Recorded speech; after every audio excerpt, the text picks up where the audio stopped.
This is the annual report of the Disaster Committee. The Centre for Excellence in Emergency Preparedness website, which we share with CAEP, has been updated.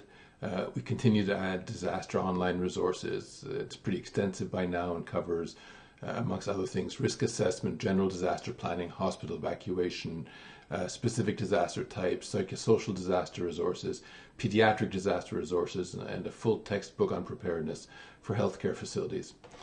So that's been updated, and thanks are due to Jared Bly for coordinating this and being the webmaster. We've added more chapters to the Disaster Preparedness Journal Club podcast, which is now in both English and French, both official languages, and thanks are due to Valérie Homier for coordinating this. In 2022, we launched an online disaster course on the CAEP website. Thanks here are due to the CAEP CME team and to Lynn for the heavy lifting.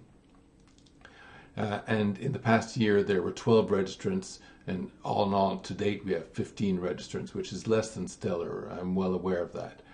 Our challenge with all of these, the course, the database, the journal club, the general website, is getting viewership. There are a lot of other large and very well-financed organizations like CDC, Red Cross, Homeland Security, and so on, that have disaster resource online. But to our knowledge, we are the only first receiver-driven organization doing this for our members. None of the other members of the International Federation of Emergency Medicine Disaster Group have anything like this. And in fact, in March, IFEM decided to partner with our website, and we now are the official website for the International Federation. The announcement of that collaboration is going to be in an upcoming disaster newsletter. That's another new project that we've started. That's likely going to be quarterly. There has been a disaster blog for the past few years, but that's had limited viewership, and the mailing list was only Canadian. The newsletter will be driven by us, with obviously international collaboration, and will be going to all IFEM disaster members. So hopefully with a broader audience, that will help drive viewership.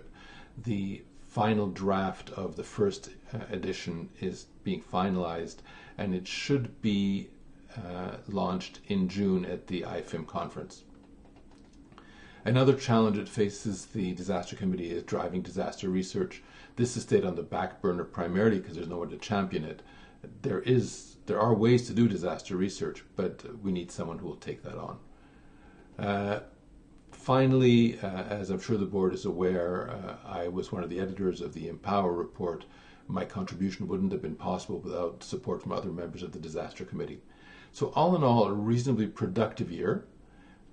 We still face challenges in getting the message of disaster preparedness to a broader audience, and any support the board can provide towards that end would be certainly appreciated. But otherwise, we are making progress. Disaster preparedness is more and more forefront of consciousness for healthcare providers. We just need to let them know that the CAEP Disaster Committee is a resource that's available to them. I'm happy to take questions by email, or you can corner me at the conference. Thank you for your attention.